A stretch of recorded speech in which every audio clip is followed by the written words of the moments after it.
Are you going to be emailing throughout the duration? Just go ahead and do the introduction. Jesus Christ, Periel, go ahead. It's your fault Dan's not here. You do the introduction. It's not my fault. Go It's ahead. Dan's fault. Go ahead. Do it. What's the intro? Welcome to Good evening and welcome to the Comedy Cellar at Live from the Table. Start over. Good evening everybody. We can start over, Nicole. Good evening, everybody. Welcome to Live from the Table here on Sirius XM Raw Dog and wherever fine podcasts are distributed. I'm here tonight with basically nobody. My name is Noam Dworman. That is so rude. I'm here with Periel Aschenbrand, our producer, who takes full responsibility for the lack of people here. But she doesn't take responsibility for it. Somehow things happen to her, not by her. That sounds like So, but we do have a great guest from MSNBC tonight who's going to tell us why the crime is increasing so much in the country. So before she comes, Periel, what's new in comedy news this week? Wait, so first of all, what happened to me? Like, I'm here. You asked me to get this guest. Wait. It took me a long time to get her because she's a pretty important person. So I got her. Your co-host went to Aruba and told me yesterday. No, he told us. Nicole, you were there. He told you last week. No, he didn't. I heard him. He said he's going to be in Aruba. It was always the plan to Zoom him in. Right. He told us yesterday. Yesterday, we had more than 24 hours. He told us yesterday, 10 a.m. We had whatever that is, 36 hours. So maybe you're saying I should have moved it? Of course, 33 hours. Yes. We could have moved it an hour earlier. And then we also like to have a comedian guest. And who's our guest this week, Periel? Me. Okay. So that's fine. But it doesn't matter because I can carry the load. So what's that Dave Attell joke that he does to Jeff Ross when they're doing bumping mics? He says, "Does your back hurt from carrying the show?" Yeah. My back hurts from carrying the show. But anyway, I miss Dan so much, and I think people don't appreciate Dan. They're gonna miss him in his absence today. So, but Periel, Nicole is our producer, our sound engineer, and maybe the girls should talk about this because apparently there's a lot going on in Pete Davidson world between Kim Kardashian and Kanye West. Yeah. And that's usually the time I change the channel. But apparently this is very important to people. Well, it's a huge story. I mean, huge story. It is a huge story because that's what people care about is nonsense like this, instead of, real topics like the one we're about to talk about. But it's important, I think, because, well, you're seeing, the media sort of really dig their heels into this fucking insane spectacle of this very public divorce, and Kanye West, who is posting nonstop on social media, and people are saying it's really sort of harassing Kim, and Kanye's crazy and he's hurt. Yes, he is. I mean, the thing that really bothers me, and I certainly don't condone harassing anyone ever. You always take her side, but go ahead. No, I like her. I do. I like her. I think she's really, I mean, I don't know her personally, but I think she's probably like really smart. And what fascinates me about the story is that she has fake, am I correct? She has a lot of fake, like she has butt implants and breast implants. I don't know. Lip implants. Well, if you look at pictures of her, I don't want to get sued now. I don't know. I mean, I don't think you can get sued. I don't know what she has. And post, and then she's like an Armenian white girl. It's just interesting to me. What is it like to be physical with a woman who has so much? Why, you don't know? You've never been physical with a woman who has had breast implants? I find that I have actually. I didn't like it. But why not? Because it was Because part of the thrill of touching a woman's breasts is that you're touching a woman's breasts. Well, I don't know. I mean, who cares if they have, I don't know. I mean, they feel, they feel kind of cool, breast implants. They feel like bags of saline. That's what they feel like. Okay. Well, putting that aside, You have breast implants? I do not have breast implants. Okay. But and then butt implants. I don't know if that's true. I don't know. And then kissing lip implants. I don't know if she has lip implants or not. We should look at this before. Nicole, is there like a good like before and after Kim Kardashian? There must be some Kim Kardashian. Is it Kardashian or Kardashian? It's Kardashian. The thing is that that's some sort of translation from the Armenian. It's probably not quite Kardashian. But okay, well, it doesn't matter. The thing is that I really, really, really take issue with the media sort of following this story, not their nonstop. Kanye's crazy. He's vying for attention. Let's post these stories with pictures, peppered with pictures of them from when they were together. Listen, you don't believe in capitalism, but I do. The media is posting it because people are interested. But it's disgusting. It really is. So why do you know so much about it? It happened. I have no idea this is going on. I swear to God, I'm not even playing a part here. I have no idea this is going on. The only thing I knew about this is that Pete Davidson is dating Kim Kardashian, so like I see these things and I have no interest in reading about it. And I don't read about it. And I change the channel, whatever it is. What are you reading about? Whatever is interesting to me. But what's interesting to you? Like you're at the same time, like looking through the you're covering your eyes, but looking through the crack between them. I'm not. Like, this is awful. I can't believe they're showing. And then you're looking at it. Well, and then you know all of it. And all of it. You know what people are saying about it. I know. I can't believe the media is covering this. It's like they're forcing me to read this. In the meantime, I'm sure I could ask you like about what's the Build Back Better program. You're like, you don't know. No, the media does report the things you kind of what's think the they Build should be Back reporting. Better program? It's like, I'm just saying, like you have no. Well, what is it? Do you know what it is? No, I don't know what it is. You have no, know what it is. You have no actual interest in the things which supposedly you think the media should be reporting on. If the media only reported on the things that you can posture and say they should be reporting on, you wouldn't even watch the media. You would turn it off. Well, I think it's part of my Nicole, am I wrong? Yes, you're wrong. Yeah. You're wrong. You would take your medicine and read the things you have no interest in. I don't think that I have no interest in. I mean, I think part of my job is to be like abreast of what's going on in like pop culture. So you do it because you have integrity for profession. I do have integrity for my profession, and I can still be critical of it. I don't like. I know, but why be critical of it? Why not acknowledge, you know what? The drug dealer, I'm not going to criticize the drug dealer because I keep calling him and buying the heroin. No, come on. I'm also up on, lots of other things that I think really are important. I'm just saying, why would you criticize something that that they're reporting on, something which you obviously find interesting?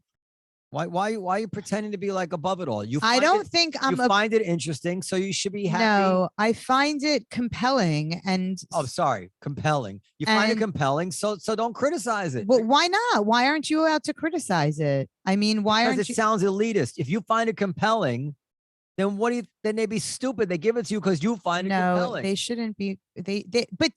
I don't like the hypocrisy. I don't like it either. That's what I'm complaining about. That's what. Oh, you don't like my hypocrisy. Of course. I don't like their hypocrisy. I don't think I'm being hypocritical. Of course you don't. What's the Build Back Better? That's just Biden's, proposal that got shot down by the senator from West Virginia. You know his name. And anyway. Do you know his name? Of course I know his name. What's his name? Joe Manchin. But listen, the point is that.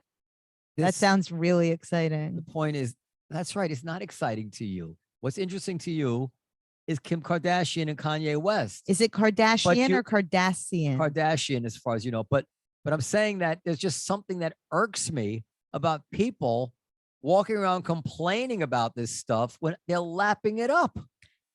Yeah. You're just trying to pretend like you're trying to salvage your self-respect. You love this shit. No, I don't. No, I don't. I don't love it. I mean, I'm watching the Tinder Swindler right now. I don't love it. Have you seen that? Of course not. Why not? No, if it's interesting, I would watch it, but I won't subscribe to a streaming service spend 2 hours watching something that's on there and say, I can't believe they showed this. It's like, so, I feel the same. That's exactly how I feel about the Tinder swindler. but Why are they giving this guy because they look at their metrics and they say, you know what? Nobody's no integrity. Nobody's watching the documentary about orphans in Romania. Yeah, that's right. No, nobody's watching the Ukraine stuff. They're watching Tinder's swindlers. So that's why it's so silly, Periel. It's you need to take stock of yourself. Oh, please. You are ridiculous. Do you know what it's about? Nicole, stand up for a second. Just blink once for yes, twice for no. I'm not blinking at all. I'm never at all. closing my eyes again. Right. Do you know what it's about? Tinder swindler? Yeah. Let me guess. It's about somebody on Tinder who's swindling. So how would you swindle on Tinder? You'd swindle by somehow, doing something with the people you've somehow taking advantage of the people that you've matched with on Tinder. Yeah. He defrauded. Well, he committed fraud. He defrauded these really innocent women out of like hundreds of thousands of dollars. How do you do that? That's interesting. He pretended to have relationships with them, these European women, and it was really like a Bernie so made they gave up. him money? Yeah. So he would take them on like these private planes and yachts and the finest restaurants and the most expensive hotel rooms. And he was funding all of these extremely extravagant, lifestyle with other people's money. And then he would say that he's in danger. He pretended to be the son of the biggest diamond dealer. Is he South African? So here's the kicker. He's Jewish. Israeli. Oh. So Guy, my husband, goes, this is what I need right now. we need him to be Israeli. He goes, why couldn't he be Palestinian? I think he knows the answer to that. Is that Frida? Yes. Oh, amazing. Perfect timing. But I want wait before. Well, okay, she can chime in. Okay. Look at that. We actually managed to have a conversation without Dan that you were mildly interested in.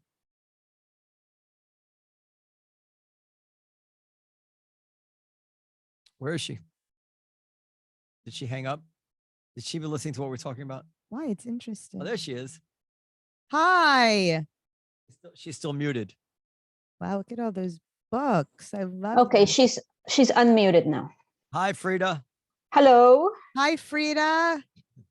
So who are we? I'm Frida and you are Noam. I'm Noam, and that's Periel. I'm Periel. And she's going to give you an Periel, introduction. Okay. It's Okay. nice to see you in sort of person. Yeah, nice to see you. Is that your living room there?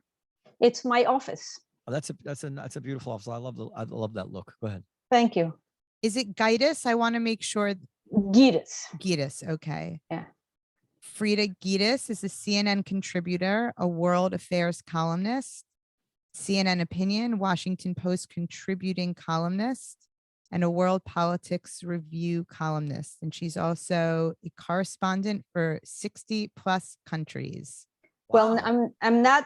I have worked from 60 plus countries, yeah, but I'm not a correspondent there. Yeah. Okay. That's most of the countries. How many countries are there? Oh, there's about 200. There's a lot of places left to go.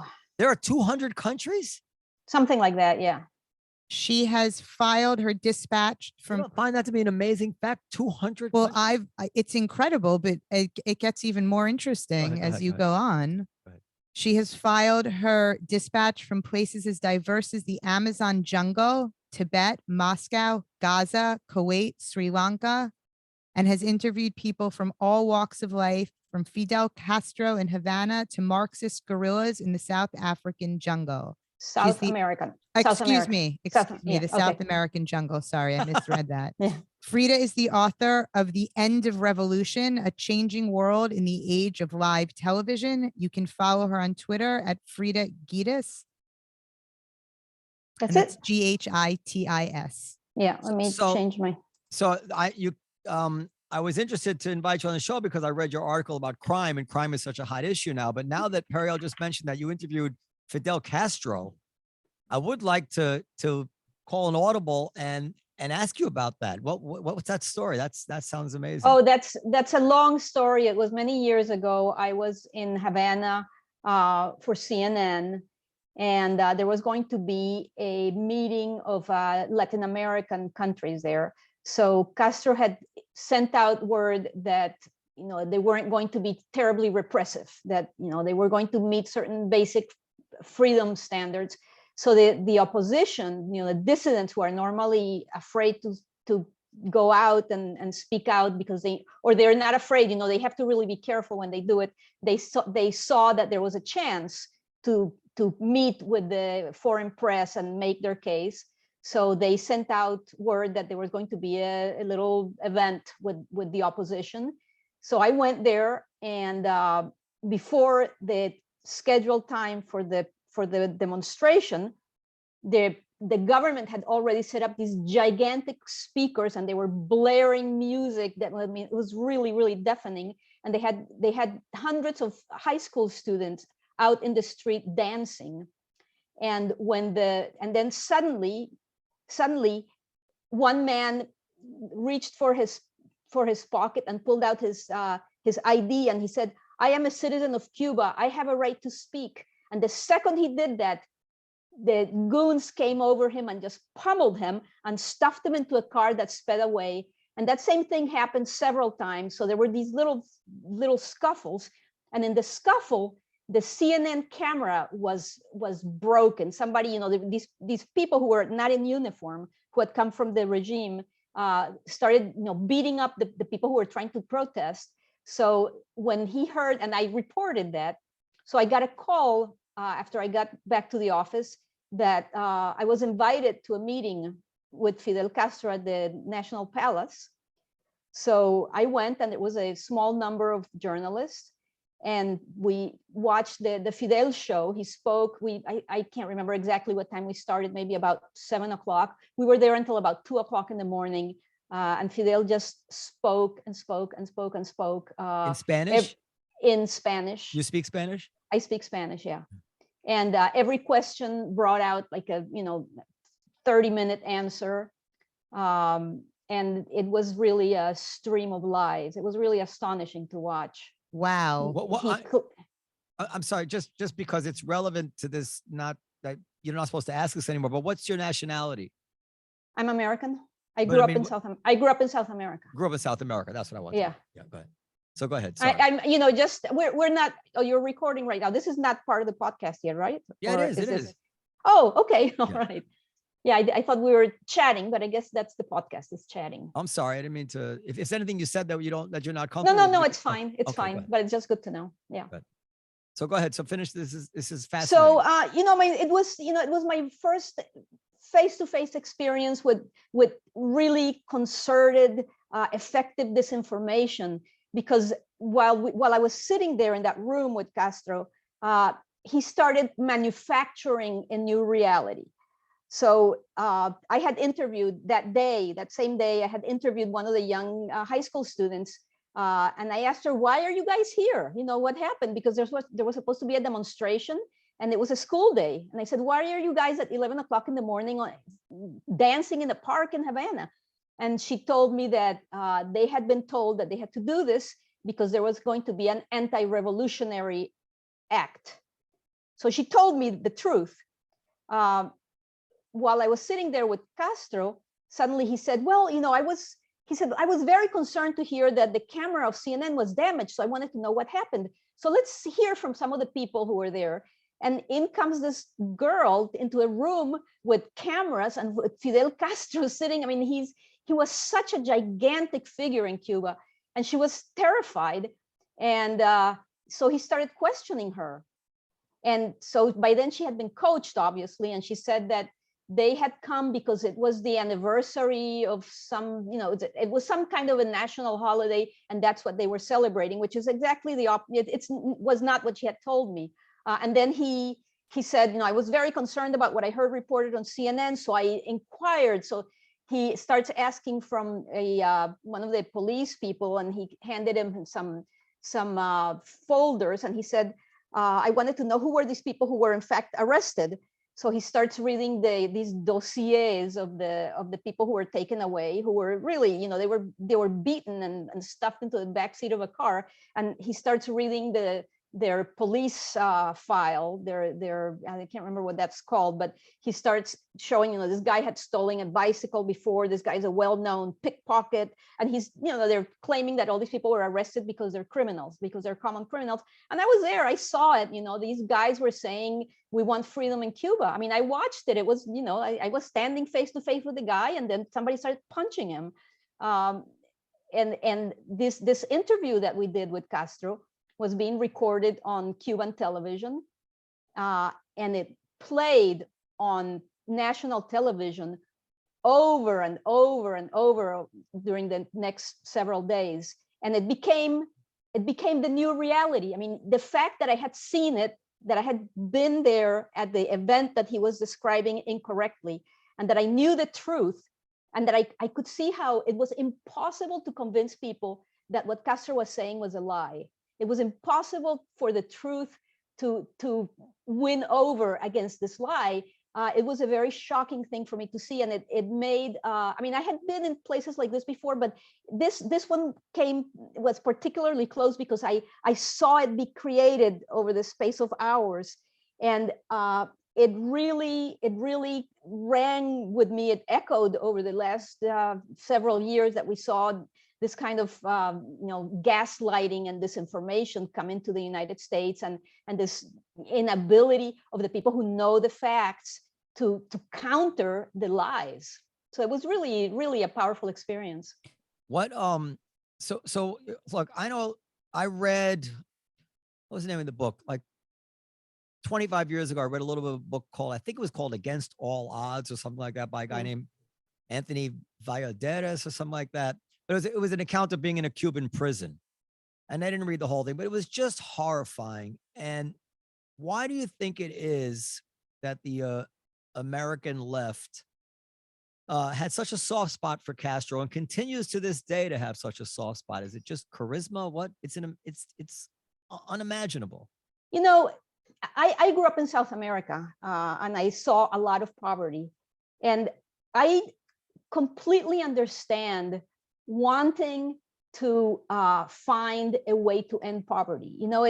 It's a worthy cause. It's as worthy as any cause in the world. The human yearning to make life better, especially for the poorest of the poor. And the communists of that era, the Marxist activists, the people like Fidel Castro, Che Guevara, they became icons of that dream. And it's very hard to give up on that dream. It's very, very hard to give up on that dream. He was seen as the flag bearer of a movement to lift the poor in a place. There's something particularly obscene about poverty alongside great wealth. Poverty is awful. Extreme poverty is terrible. But when you see it side by side with great wealth, it is particularly offensive. And I've seen that in Haiti, in places it exists in many places. And Castro gave hope to the poor. The Cuban Revolution, as so many other communist revolutions, started veering in the direction of oppression. And not only did it veer in the direction of oppression, it also failed as in its main goal, which was to end poverty. That just didn't happen. Instead of making, there was an old joke in the Soviet Union that basically, the punchline is that everybody became poor, and that's what happened in Cuba. There was more equality, but poverty didn't end. And as an economic system, it has failed.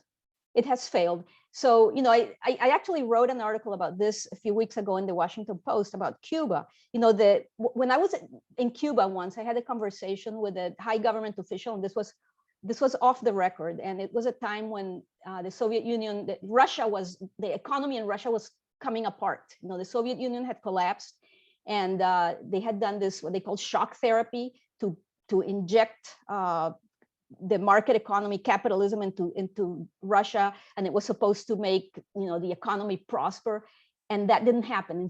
Instead, it just completely unraveled. And I was talking to this guy in Cuba, and I said, "What's going to happen in Cuba? We thought that the regime was going to fall," and he told me that what Cuba was going to do was going to be more like what China did.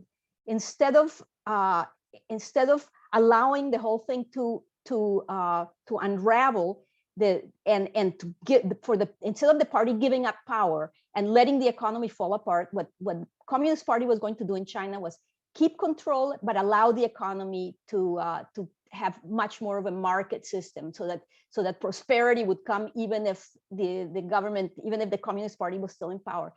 What has happened instead is that the poor Cubans have the worst of all worlds. They don't have a market system to lift the standard of living like the Chinese do, and they don't have any kind of freedoms. So they have no other communist country is still, you have, I guess, North Korea, but other than that, there were so many communist countries during the Cold War.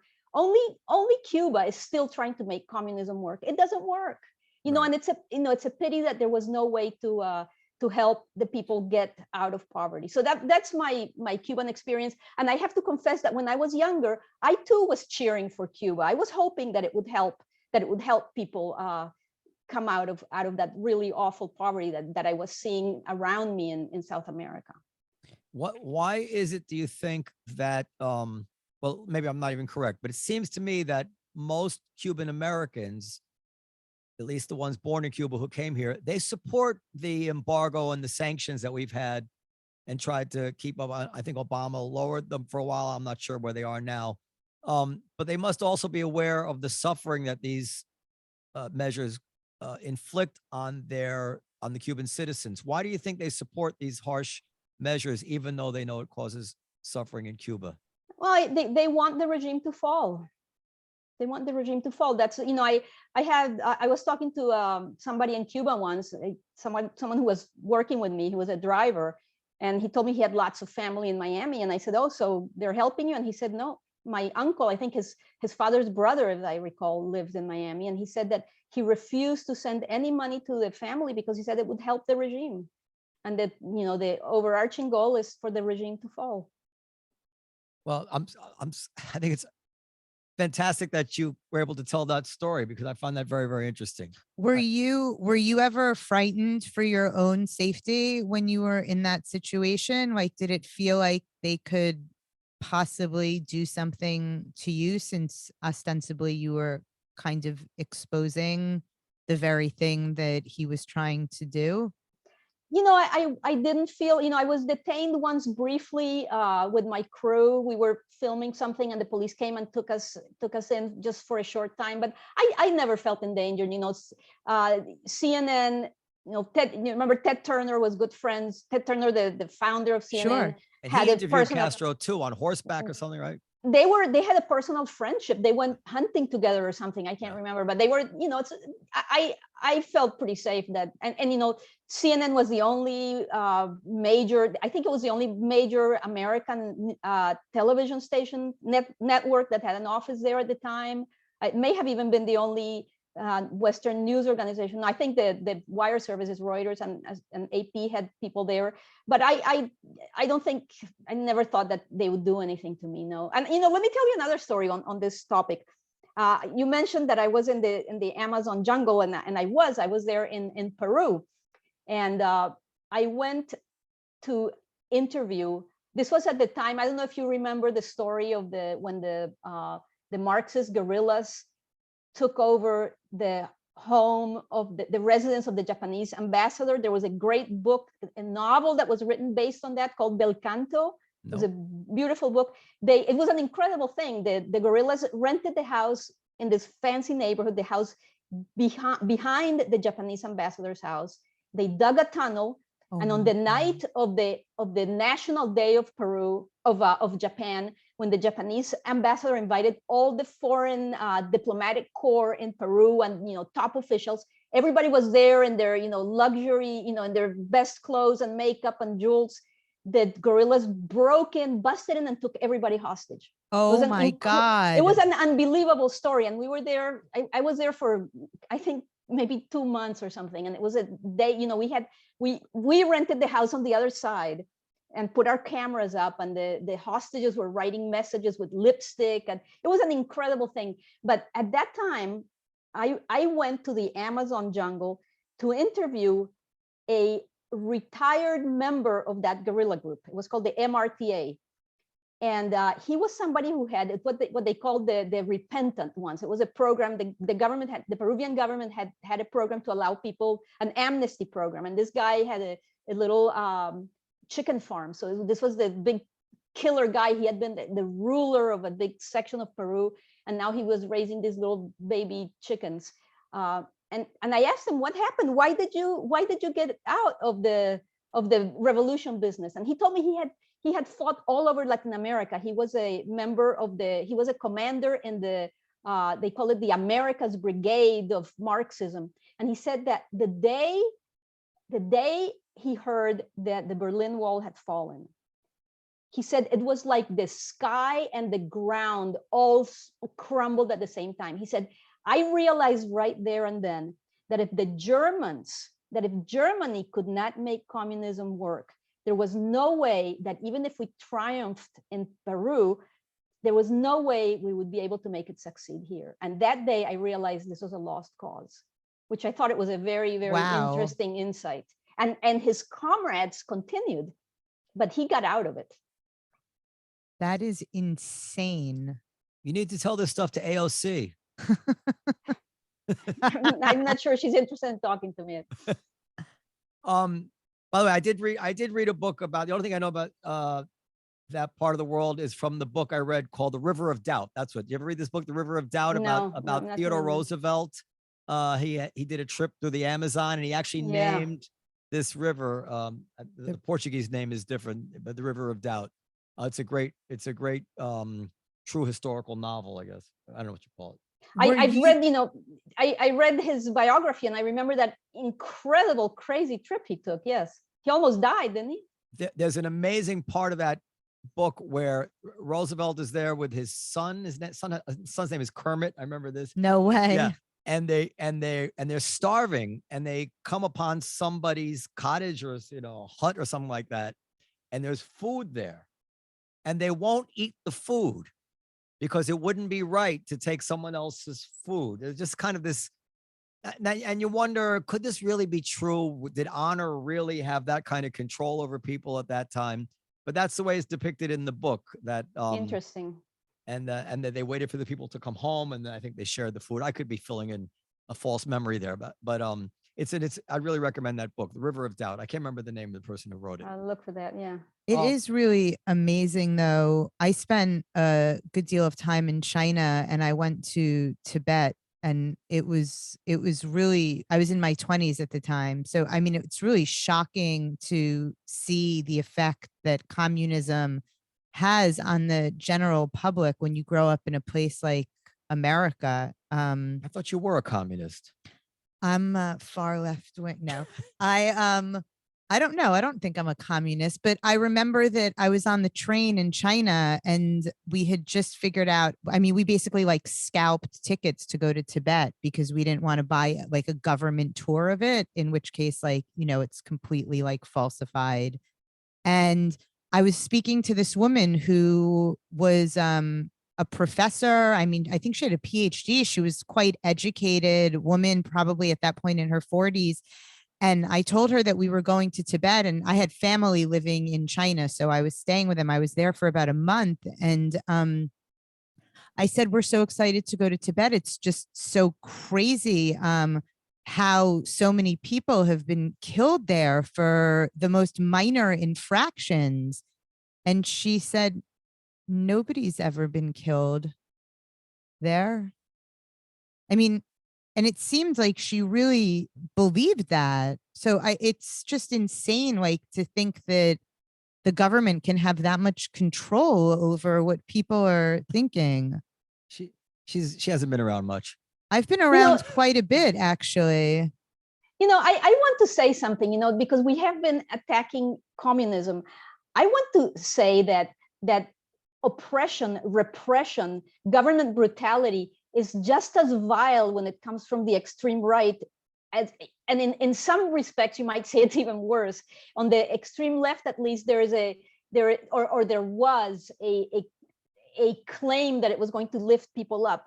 I think extremism from either side, left or right, is vile, and I reject it on either extreme. And I do not, it's odd for me to hear myself going on against the left without mentioning the right. I think they're both equally despicable. Agreed. No, of course. Agreed. The reason I believe, the reason you find yourself in that position is because nobody ever defends the Nazis or whatever it is, but because and really, is there any difference between the Nazis and Stalin or whatever it is? But because the left dresses itself up in this language that you're talking about of lifting people up and ending poverty and all this stuff, people romanticize it, and they see something which isn't there, that one is really different from the other. But I think you'd agree, this is just, as Whoopi Goldberg said, this is man's inhumanity to man, and power corrupting, and brutality finding an excuse. It's not just man's inhumanity to man. I think it is power trying to tighten its grasp. It is the powerful trying to perpetuate control. And that's, it's not the banality of evil. It's evil with a very, very specific purpose. Yeah. It's not random. It's about holding power. I like to needle my co-host Periel from time to time, because she was all into Kanye West and Kim Kardashian. Banality of evil. You know what that is? Yeah. What is that? Like it's just seems. You know where the phrase comes from? No, I don't know where the phrase comes from. Anyway, so where does it come from? Hannah Arendt. It's Oh, I know who Hannah Arendt is. So anyway, was that the title of one of her books? No, it's Eichmann in Jerusalem. It's Right, now you're just showing off. Yeah. So anyway, so you came on our radar because you wrote an article about the America's crime wave. It's on CNN. Why does it say CNN, but it's an MSNBC address? That's very strange. Anyway. I don't know what that is. They pick it up and put it, but it's a CNN article. CNN, America's crime wave tests both parties. And I just want to preface it by saying, I know Giuliani is like a crazy person now, but before he was Dr. Jekyll or Mr. Hyde, whichever was the normal one in that, before he was Mr. Hyde, he was Dr. Jekyll. And the Dr. Jekyll of Giuliani was a great mayor, widely considered to be a great mayor of New York City. And I lived in New York in the 90s, and everybody I knew was mugged. Close family members were assaulted violently, hurt. And Giuliani became mayor, and we saw crime basically disappear. And then I heard many social scientists say that although it looked like Giuliani's policies and later Bloomberg's policies were to be credited for that, it wasn't that at all. There were really other things, whether it was lead paint or birth rates or these Freakonomics people said it was abortions, whatever it is. There are many other explanations that floated for why the violent crime had basically disappeared in New York and in many big cities. And then all of a sudden, and honestly, although it didn't feel right to me, I was open to that. I keep an open mind about things because correlation may not be causation. And then we have a new kind of era of police standing down and of old ideas about crime becoming popular again. And then sure enough, I see the crime wave going up again. And yet I'm being told, well, this is another coincidence, even though all the Giuliani policies are now abandoned and are in disfavor. Just because the murder rate is coming up again, one is not to do with the other. And I'm beginning to find it hard to accept. I'm beginning to feel more and more that no. Unfortunately, granting all the things that are true about police brutality and about police going too far and all of it, it does seem to me that when policing got stronger, crime went down. And as policing has lost its confidence, crime is going up. Did you find different in your research? What I found is that the crime rate, the violent crime rate, went up with the pandemic. And what went up more than anything else is the homicide rate. It went up more than it had in a single year from 2019 to 2020. It went up, I think, 30%, and it was the largest increase in about, I don't know, 100 years, something like that. It was a huge increase. It's still lower than it was in the 70s and 80s, but the increase was very high. Something happened in 2020. Something happened in 2020. I want to let you speak, but it's lower in some places. But for instance, I think Philadelphia had a record homicide year. I think in some places it's even higher than it was. You know, urban areas have more violence just because there's a higher density of population. But so something happened. It wasn't what happened didn't happen in 2018 or 2019 or 2017. It happened in 2020. It happened in the year from hell. You know, 2020 was just horrendous. We had the pandemic raging with fear, you know, without a vaccine. We didn't know where it was going to go. We had this crazy president who seemed to be determined to not do the right thing unless he had no other choice. And we had the social justice protests, huge protests in the streets. We had the whole, you know, the whole Trump election machine with their claims that there were going to be lies, his attacks on the police, and we had on the other side, on the Democrat side, the claims of defund the police, so attacks against the police, at least verbal attacks, mostly against the police, mostly, not only. So there was a huge level of frustration, people staying home, businesses shuttered, jobs lost. It was a unique year. It was a unique year. So I don't think so. What happened was not just a change in the number of police, and police are a huge factor in crime, but not the only factor. One of the biggest factors, you know, it's interesting because the pandemic didn't just happen in the United States. As we know, the pandemic struck the whole world. Only in the United States, the murder rate exploded during the pandemic. What is the biggest difference between the United States and the rest of the developed world? Guns. Guns. So that is a huge factor. No other country has as many guns per capita as the United States, not even close, not even Yemen, that's in the middle of a civil war, not even Iraq. No country has as many guns per capita as the United States, by a huge margin, So guns are a big piece of the puzzle, a big piece of the puzzle. They're not the only thing. And you know, in this article, the point that I made is that the crime issue has been so politicized that nobody seems to be looking for a solution. Well, that's not fair, but there are too many people who are just shouting slogans and sound bites instead of really looking for solutions. And that is terrible for the United States. It's terrible for democracy around the world. And it's a beautifully wrapped up gift with a little boat on top for autocrats like Putin and Xi Jinping in China, who are claiming that democracy doesn't work. Well, listen, I'm no fan of guns, but I don't follow it exactly, because guns are a constant in this equation. The guns were there in the 70s and the 80s and 90s, and they've been there all along. There's 200 or 300 million. There's more guns than people in the country, even if So sick. even if they And never. But there are more guns now than ever. But Well, like I said, it's not the only factor. I think there are a lot of. Go ahead. I'm sorry. No, I'm sorry. There's more guns than ever, but not appreciably. There's not more access to guns than ever in the inner city.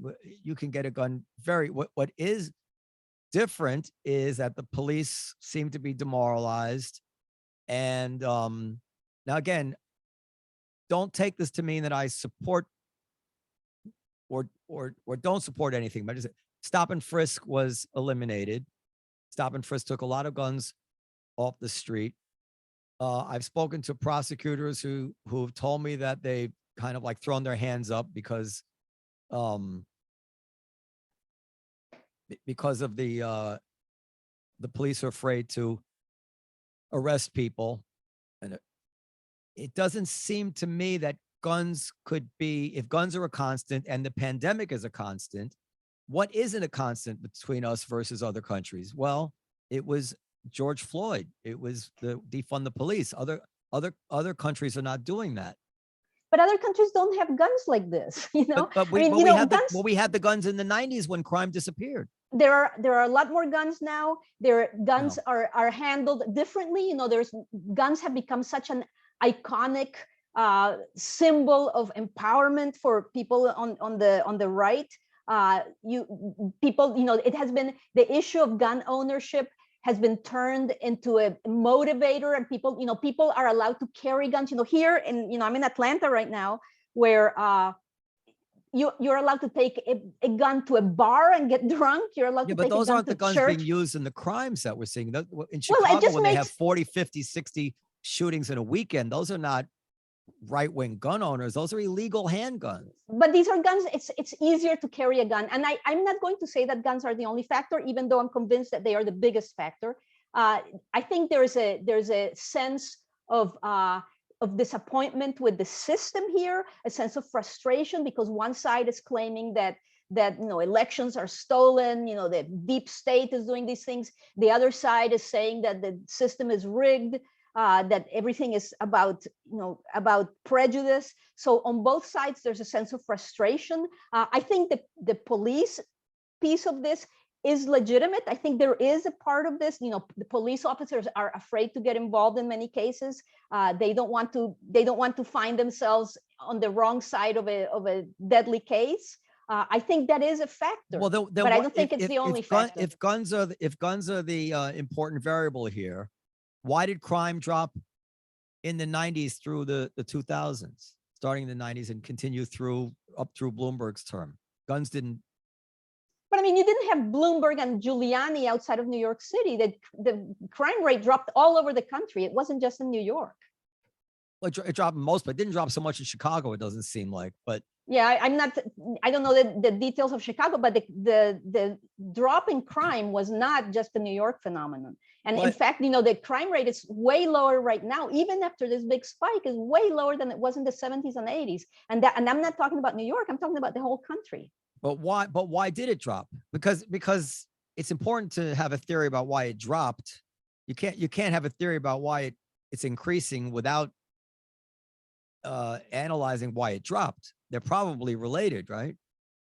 It's possible. I mean, I think that the climb is very, you know, it's very specific. It happened in 1 year. I mean, it wasn't a trend. You know, the crime didn't just start gradually climbing over the years the way it declined. It just spiked. It went up like an Omicron chart. You know, it was going up. Actually, it was. I remember arguing on Facebook with some people because the murder rates were ticking up in like 2017 and 2018, and my friends saying, no, it's just noise. I'm like, well, you can't tell a trend until you've given it time to show itself. You know, everything starts somewhere. But in 2020, and then it really took off. But there's data like this guy Roland Fryer, this Harvard economist. Have you read his? 30% that went up in 1 year. 30%. I mean, that's huge. No, that's not a trend. Something happened there, and we know. I mean, we were all here in 2020. It was the year from hell. It was awful. Many things went wrong. You know, and you know, the society's attitude towards the police certainly is one of the things that happened that year, and I'm sure it's a factor. You know, a lot of police officers quit. You know, a lot of police officers wanted to stand back. A lot of police officers got in trouble when they intervened. So, you know, it's understandable that as human beings, they became more reluctant to get involved in some cases. So, you know, that's a factor. Okay, but and then we'll leave it alone if you want. But there's three things that come to mind which are clear and would seem to be related to crime. And I'll say first is stop and frisk, which I was not a supporter of. I thought stop and frisk was I mean, Bloomberg actually said that he would arrest young Black kids for marijuana crimes, even though they didn't care about the marijuana, just as an excuse to try to see if they had guns but just because I didn't support it doesn't mean I ever thought it wouldn't be effective at catching kids with guns.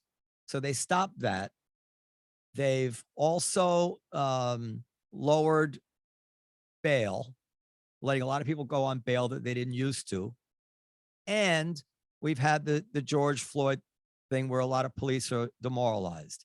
It really would seem that those three things would add up to a spike in crime, but yet you attribute it to guns. So that's, I mean, don't twist my words here. Yeah. I didn't say I am attributing the whole thing to guns. I am not saying that. I told you there are huge sociological factors, psychological factors. This was a year of enormous emotional stress for the entire country. It was a year of enormous economic stress for much of the country. It was a year of violence. It was a year of friction. It was a year of clashes. It was a year of polarization. It was a year of anger. It's not just the guns, but when you put all these things together and you put a lot of guns in the middle of that, it's not hard to predict what's going to happen.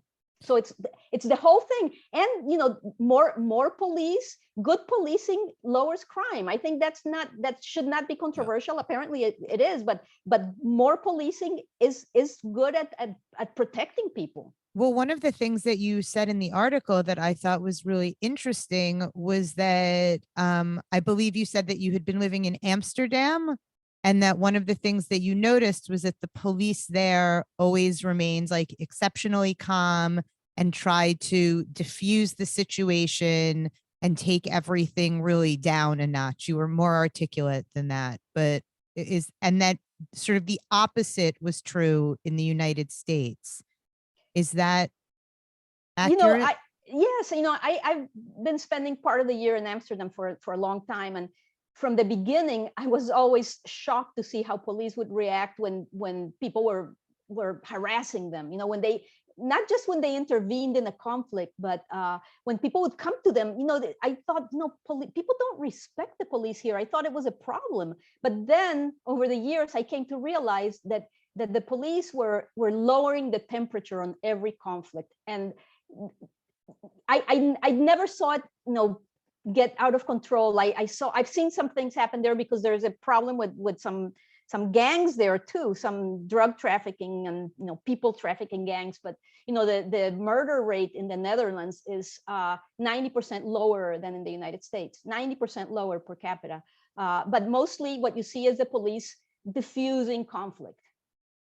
When the police walk into a fight, the fight ends slowly, gradually. People are, and people aren't armed usually when they're fighting. But it's, there's a difference between two people coming to blows with their fists. Yeah, both of those things seem to be enormous factors. I think there's big differences between the problems we have and some of these other countries have. When you read about the heartbreaking stuff that goes on in Chicago and the just total disregard for life and for children's lives.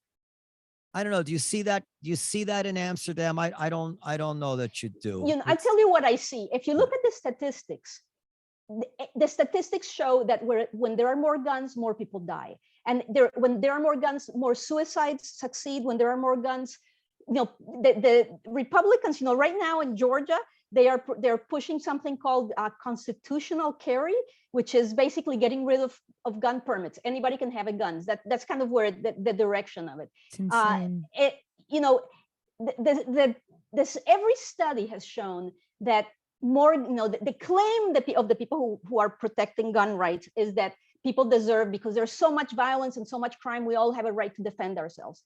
The facts are that the statistics show that when you have more guns, you have more deaths. You have in states where there are more guns, there are higher murder rates. Sure, in it seems just obvious. I mean, it's common sense. Yeah, it's just obvious, right? I mean, I mean, every once in a while, a crime is stopped by someone with a gun. It's so rare. It's so rare. Usually, what happens with guns is that people get hurt rather than the opposite. Well, I'm no supporter of guns, but nobody needs guns except for nobody should have guns. There's no reason. No, I don't agree with that. Well, I do. Well, if I were living alone, or if I was a woman living alone in a bad neighborhood, and I would absolutely want a firearm to protect myself. Well, isn't the statistic that most of the time that people, like citizens who have guns, get them used against themselves? Isn't that like, hasn't that been like quite well documented that if I don't know that that's true, but well, all I'm saying is that wanting to protect yourself, when it's rational to want to protect yourself in an environment where that is dangerous, I couldn't tell somebody that's unreasonable to just, you know, just let it happen. I have a feeling that more people shoot the wrong person when they own a gun for self-protection than people shoot intruders. I think that's much more common, using the gun on the wrong person. How often do we hear about children that find guns? Parents who shoot their children because they heard the noise. It happens so much. It happens so much. So, it sounds really great to have a gun to protect yourself, but it ends up not working so well. No, I don't think it sounds great. I think it sounds terrible. I think that for the most part, like citizens do not need guns. And if you look at countries, as you mentioned, where they don't exist, like people don't die for them. Okay, Yeah. well, this is unanswerable. Instead of guns, no, instead of guns, and just to make your point, to concede a big point to you, instead of more guns, it would be good to have more police, so that when somebody's getting into your house, you can get somebody to help you really, really fast. Or more candy. Yeah, they're also. I'm trying to bring it up, but my internet is not working here for some reason. This is just oh, I know why, because I'm using my hotspot on my phone, because we're low budget here and our Wi-Fi it doesn't work. But when there was an article in 538.com, and okay, I'm putting it on, and it showed gun violence by community. And unfortunately, our gun violence is really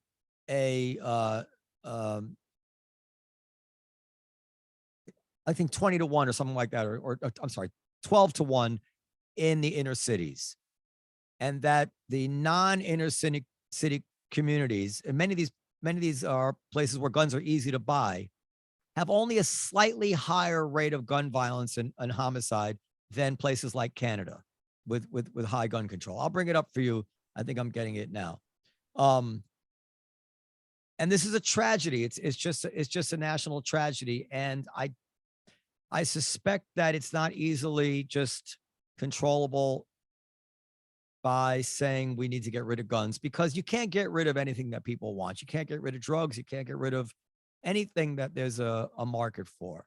They did a really good job of getting rid of guns in Australia after they had a mass shooting. In the United States, by the way, it's 10 years since the children were killed in what's the name of the town? It's slipping my mind right now. Parkland. No, the 10 years ago, the little kids that just got that judgment against the gun manufacturer. Wasn't it Parkland? Newtown. Yeah. In Newtown. Since then, there have been thousands, literally thousands of mass shootings. It's sick. There were, I saw a count, 2,500 mass shootings as of like a year ago. A whole other thing. Also, the fact mass shootings are a part of it, man. But no other country in the world has mass shootings. I had a friend of mine the other day said, there's a mass shooting down the street from me. Why isn't anybody reporting it? And he said, you know what? It's not news anymore. That is such an outrage. Right, that is such an outrage. But the mass shootings were a tiny part of the overall murder statistics. Well, they're a sign of what's happening in this country. There's no other country in the world where people routinely get shot at, in schools, in shopping malls. Here, it doesn't even make the news anymore. Yeah, I totally agree with you. It's a scandal, and it's a failure of government that nobody's able to do anything about it. That it's become completely politicized, and on the Republican side, all they do is try to bring more guns. On the local level, small police departments, even mayors are trying to do something about it. But on a national level, it's an embarrassment. I completely agree with you. I think it's psychotic, actually. And if I may, in the little bit of reading that I've done since we got on, yeah, it seems like that would be a good example of the banality of evil. All right. which actually is the title of Hannah Arendt's book. All right. Anyway, if I can't, I'm embarrassed, but I can't bring up this article. What are you looking for? I will send it to you, Frida, when we What are you looking for? oh, here it is. So there's an article here, and this is about the tragedy of the gun violence on Black America. And it is a national tragedy, a national shame. Homicide, this is 538.com. Black Americans are killed at 12 times the rate of people in other developed countries. You could read this. So homicide deaths per 100,000. United States, Black America is the highest in the world on this list. 19.4 Black Americans killed per 100,000 people. The next on this list is Lithuania with 6.9, from 19.4 to 6.9. And then United States overall is 5.2. It's actually about 7 right now. What year is that from? This is 2010 to 12. Yeah, Okay. it's gone up. Yeah, it went up, last year. Okay, I'm sure it all ticked up. So the 19.4 is probably higher as well. It says United States white, which I take, when I say white, I take to mean these states like Texas or whatever it is that have, people can go into a store and buy a gun, is 2.5 homicides per 100,000. And Canada is, if I remember correctly, is 1.5 per 100,000. Yeah. So with Canada, so listen to that. Canada is less than a quarter of the United States. Right. No, this is per capita. Yeah, per capita. We're talking per capita here. Yeah. Yeah. So in Canada, 1.5 out of 100,000 people die in gun deaths. In America, among the white, Republicans, basically, 2.5, one more out of 100,000, a tiny number. No, it's not a tiny number. It's twice as many people dying. I mean, it's a lot of people dying. Well, twice as many of a small number. No, it's not. It's twice as many out of 300 million people. I mean, it's not a small number. Well, okay. You're looking at those statistics. Hold on. But then, okay. but then from there to when you go to the United States to the Black community, it goes to basically 20. So everybody has the same access to guns. So something is going on terribly beyond the guns is all I'm saying that we need to figure out. Yeah. But I wonder at some point if by not facing this problem head on, that we are not being fully humane to the people who are dying in this country. In other words, if we're not going to examine the cultural problem of whatever is going on in certain communities and just say, well, it's guns. So it's not, there's nothing we can do about it. We just got to get rid of the guns. It's a lot of people are dying. A lot of children are dying. It's not and what I think the only way to stop it is police, as you said. Police. It's not what we're saying. No, it's, nobody's saying, or at least I'm not saying that it's guns. Oh, we have to get rid of the guns. I didn't say that. I said there are a lot of other things. And I said more police would help.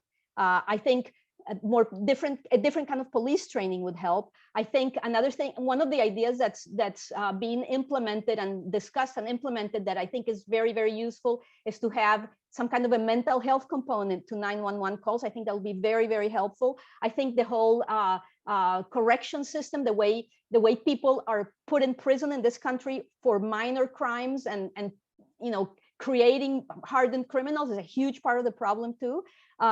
But I do think that guns are a big part of the problem. And you're looking at your statistics. I have I have another monitor here full of statistics. One of the things I'm looking at here is this this chart. This is a map of the United States, and it shows how states with tighter gun control laws have fewer gun-related deaths. That's the headline here. States with tighter gun control laws have fewer gun-related deaths. I mean, guns are a part of the problem, and denying it is just as cruel. How can that be when New York and Illinois have such high death rates? Well, you don't look just at one state. You analyze the whole thing, and you have guns. States. What are the states with the highest deaths by firearm? Louisiana.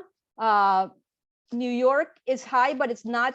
New York is actually not one of the higher ones. Maybe New York City. What's the highest? Well, New York was very low for a while, but now they seem to be coming back. Okay, this one is actually 2007. But the point here is that the states that gun control actually lowers deaths. Yeah, That's I'm the for point. gun control. And just like you're saying that it's cruel to the people who are dying to ignore all these other factors, it's equally cruel to ignore the fact that guns are a part of the problem. Yeah, I do want to make another point, and then I guess we can end. But I always do have trouble with just describing things in percentages, because when something has a very low number, for instance, when the positivity rate for testing COVID is 0.1, and then it goes to 0.3, it's a 300% increase. And when the positivity rate is 10% and it goes to 20%, it's only a 200% increase. But obviously going from 10 to 20% is way more serious than going from 0.1 to 0.3. When you have something which is 1 out of 100,000, you can't even increase it less than 100%. I mean, if it's one person out of 100,000, as soon as it's two people, now it's a 100% increase. So it becomes very, like I noticed in your article, like Montana went up to 80, increased by 84%, but that might have just been 3 extra murders. It's very, it's absolute numbers do need to be mentioned when the numbers are very low. Okay, so because we're talking about numbers and we're talking about the deaths in the United States in the year 2020, 45,000 gun deaths, 45,000 human beings died from gun violence in 2020. 45,000, and that was 30% more than the year before. It's a huge number. So that means that it went up from about 35,000 to 40, roughly from 35,000 to 45,000. That is a lot of people. It's crazy. That is a lot of people. And you know, when you talk about people dying, I always think that every person who dies is 10 lives that are devastated. You know, you have parents and close friends and children and siblings and relatives. So it's a huge problem. It's a huge problem. And you know, there's something interesting. It hadn't occurred to me till just now, but it's something that would probably interest you, which is that at the same time, and I agree with you, at the same time, we're acknowledging that guns need to be controlled. We have a movement on the left, which is simultaneously calling for gun control, but then not wanting to incarcerate armed robbers unless they pull the trigger. And that seems like madness to me. If you're really serious about guns I agree. Guns are so dead. I'm sorry. I think crime needs to be punished. I mean, yeah. I think that's important, and I think it's a major component of bringing down the crime rate. I agree with you on that. But I also think that what you said before is really important. Also, that the prison system is creating more problems than it's solving. I don't believe that. There has to be a more logical, a smarter way to deal with criminals so that they don't become better at being criminals every time they get caught. Yeah, you want it to be rehabilitative in nature, don't you? Can you rehabilitate people? I don't know. Yes, nobody knows. Of course you can. I mean, not everyone, but of course you can rehabilitate people. That's crazy. I think we do this too often. I think we recognize that something is operating badly and maybe even unacceptably bad. So I'd said on this show before that when I hear about what happens in prison, you could convince me that sending anybody to prison is cruel and unusual punishment. Yeah. And but that is not the same thing as me saying, and it's making things worse. That's a whole nother step. So I can be against stop and frisk. And when I saw the statistics that, especially under the Bloomberg administration, which were much worse than under Giuliani, say, you know what? No community can live humiliated this way day to day. And we should be able to find that acceptable. It's just too much to ask that number of innocent, law-abiding Black people to be pulled over and frisked. I get that. That is not the same thing as saying, and by the way, it doesn't stop crime. And what's painful about this, because it's very difficult to talk about this head on, it could be true that you can't really make a dent in crime without stop and frisk. And stop and frisk is unacceptable.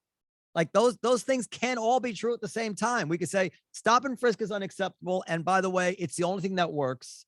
And therefore, what are we left with? Something very unpleasant, which is we may have to have this level of crime and get used to it. No, I don't think so. I think that there has to be another I think that maybe it's a little bit of everything, right? That there's not some like magic button I mean, it would be you can press, but there are certain things that are just obvious, Wouldn't it be right? so easy if we could just say, oh, it's the prisons which are actually responsible for all the people who are going to prison. And if we could just clean up the prisons, nobody would need to go to prison anymore. But no, Problem solved. you keep doing that. You keep saying whenever we mention one thing, you keep saying that by itself isn't going to fix it. You know. Welcome, No, welcome to my life. I was referring to Periel, not to you. Yeah, but Periel is also not saying that the prisons are the only problem. Yeah, she is. Okay. I absolutely know that's not what you're saying. Just to be very clear, I don't mean to be doing that. I don't mean to be casting your words, and I don't think for a second that's what you're even trying to say. Just my words. I'm sure there's a name for that in debate, in the academics of debate. There is a name for that, but I know her very well. No, don't do that. And I know how deep her thinking is on these matters. No, this is what I'll tell you what it is. Periel is not good at contemplating that hard truths might exist and there may be no easy answers. Or Periel just is good at that, but she just doesn't agree with you. Maybe this. So that's the other option. Yeah. Yes, thank you. I personally think that prisons are horrible and inhumane. I think, and they're particularly that way in the United States. Correct. I meant the United States. Than in many other developed countries. Yeah, yes. I meant in the United States. And the notion that somebody should have to fear being anally raped in a prison at a time when we have all the technology in the world that ought to be able to stop it is just reprehensible. It makes me so fucking angry when I think about it, that it happens in this country, because I understand some problems are hard, but that could be stopped. What's that? I remember the first time I heard the joke about don't drop the soap in prison, and I realized that it's such a common occurrence here. It's treated as if it were a normal thing for people to be raped in prison. You're right. I'm with you 100%. It's horrifying, and they could stop it, and and the notion that you could do something like take drugs and find yourself in prison and then traumatized for the rest of your life in some sort. It's just. So basically you agree with what I said. Yes, but okay. But the jump I won't make is to say that if we could just stop that, we would solve our crime problem. But I didn't say that. Or that we would even make it, or that this is causing in some significant way the crime problem. I said that prisons should be rehabilitative in nature. I don't know if there's any evidence. Well, there actually is. That you can actually rehabilitate people. I don't know. In my life, the people that I've known who have.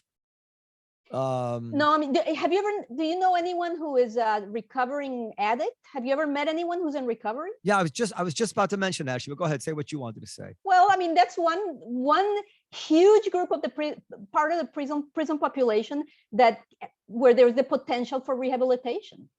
Well, when I say that people can be rehabilitated, I don't mean to say that people who get older and have suffered as their consequences for what they've done might not stop doing it.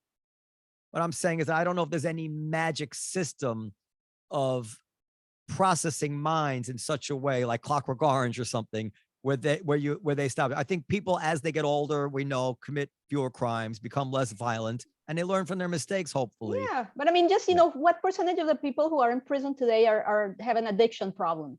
Exactly. If you could offer those people a good drug and alcohol treatment program, I think you'd probably cut the criminal population in the country significantly. It's not a magic formula. It's not going to rehabilitate everyone. Just before you say it, it's not going to end the homicides in the United States. It's not going to solve all the problems of the inner city or the outer city or the medium city. I think it would help. Can you come on the show every week with me? Where are you located?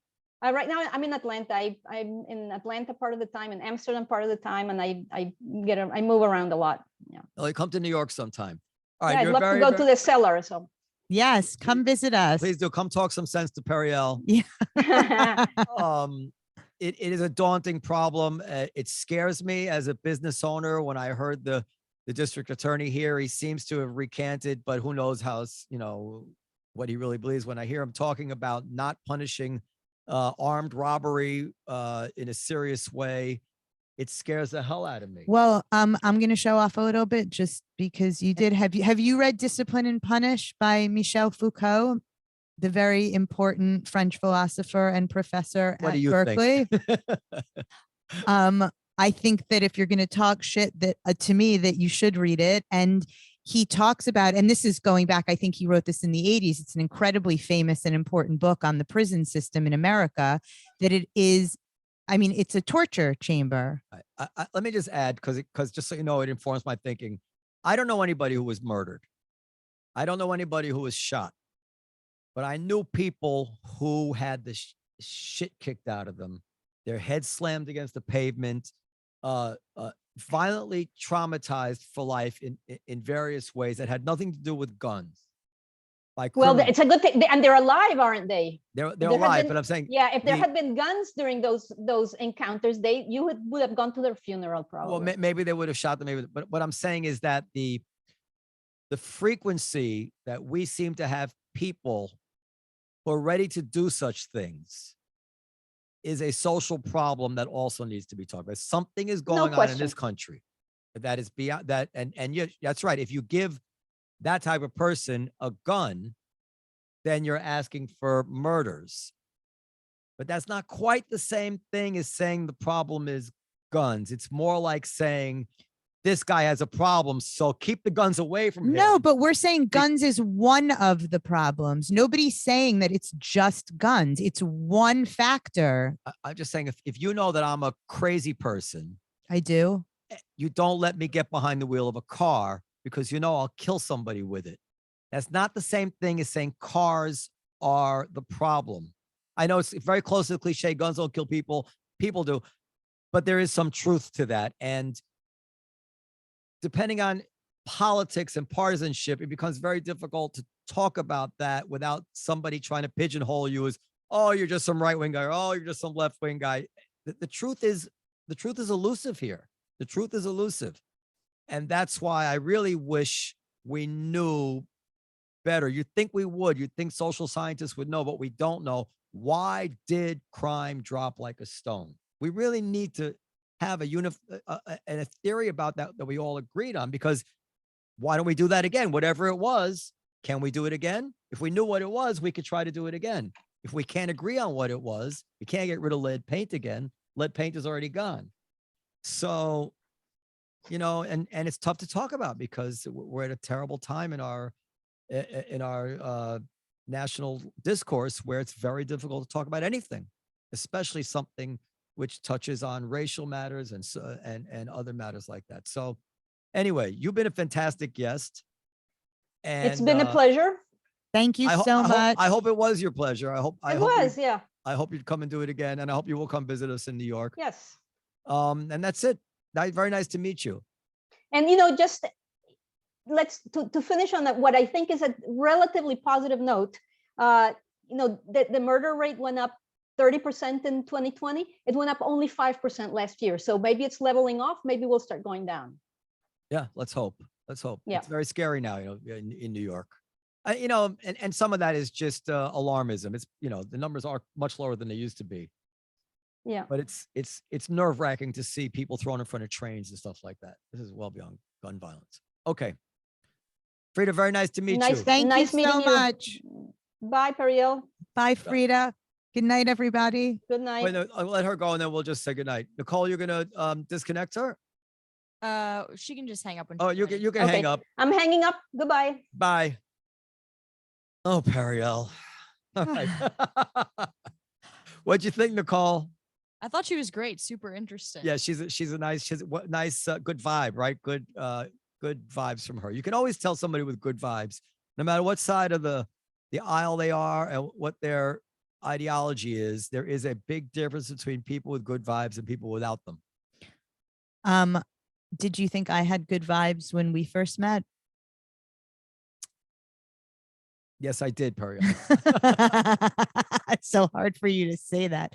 No, I did. But it bothers me that you just go hook, line, and sinker on these, you know, panacea-like thing. Oh, You agreed with what I said. No, I don't. You literally articulated the exact fucking thing that I said and you agreed with me. Nobody said that that's the only thing. What I mean, I don't understand, like, in what context saying that if prisons were rehabilitative, that would be helpful is even like a controversial thing to say. Guns are dangerous in the hand of somebody in a rage. Guns are dangerous in the hands of somebody who is careless, an accidental death. Guns are dangerous in the hands of the mentally ill. Okay, so you don't like that I said that I don't think anybody should have guns? No, but guns are especially dangerous in the hands of people who are inclined to shoot people. Okay, but And we have a lot of people in this country who are ready and willing to shoot each other. I don't disagree with that, though. And you think they can be rehabilitated? I think some of them can, and I think that that should be the focus of the prison system. I think it should also be to keep people safe. I think that people who commit violent crimes do need to be separated from society. But I also think that But that's a little bit out of style these days. okay, well, maybe so, but maybe that is out of style. I hope it's not. But I also think that I think the gun laws in this country are terrible. I think that the fact that you can walk into a place like Walmart and buy a gun is terrifying. I think that the fact that you can be mentally ill and buy a gun and completely unstable is terrifying. And I think that the inner city violence is terrifying also. Yeah, well, okay. But I also think I could say anything and you would disagree with me. Listen, I am worried that we're going to find, I'm worried about it, that the only way to control violent crime is going to be moving back in the direction from whence we've come. Well, I hope not. I hope not also. Why don't we end on a positive note? I'm worried about that because that's not a good alternative. What we were doing was not, should not, I mean, some people couldn't care less about it, but I'm not one of those people. I think we took a real toll on populations in this country and in this city in that heavy-handed enforcement that we were into. And I think that heavy-handed enforcement might have saved at the same time a lot of lives. And we're going to have to choose. We might have to choose where to draw that line. And those very, very tough choices to make. Very tough choices to make, Mike. Anyway. But you know, I like that you think about these things deeply. Well, I had a vodka before the show started. Anyway, Nicole, what'd you think? It was awesome. I had a great time over here. She always says the same thing. What would you do about crime, Nicole? What would I personally do about crime? I don't know. I'm really scared. Like, have you seen that story about this guy following that woman into her apartment? Yes. I can't stop thinking about it, and I'm terrified. I didn't see know, that me story. too. Was that It Kim was Kardashian? It was right next to the Kanye and Kim story. What's the story? She's like a 35-year-old woman who was heading home after a night out and like got out of her cab, went inside, and a guy followed her inside into her apartment. Okay, but wait, you're leaving out like the most important details, Nicole. That he's homeless and mentally ill. And that he was out on bail on missed a court date for a violent crime. And she was also Asian. And she said that, and people were saying that it's, race based or. Of course they do. You can, any victim of any crime that's not a white person, it has to be race based. An Asian person could never just be mugged or killed like a human. It has to be because of their race. They say this without. Well, they said that then listen, I'm just reporting. No, I know, but they say this all the time without any empirical reason to say it. I think the more upsetting thing, or not the more upsetting thing, it could be, is that he should have been in jail. Like, he had no business being out on the street. He had committed a violent crime and he had missed a court date. And if they hadn't let him go. All right. This is the thing I should have said to Frida. I'm really hungry. Yeah, we're going to go. I meant to say it to Frida, but we didn't, but it's an important point. We have way more gun violence in this country than they have in the rest of the world. Yeah. We have way more non-gun violence. Is that true? Absolutely, it's true. We have way more assaults. We have way more crime. But you also do have this thing of criminalized drugs should not be criminalized. Drug incarcerations have fallen like a stone over the last. I don't know. I don't know. I Is know that you don't true? know, because I know that's one thing we can all agree on. Periel doesn't know. Okay. Bye everybody. Good night. Oh, wait, you can email us at Emails at podcast@comedyseller.com. Bye.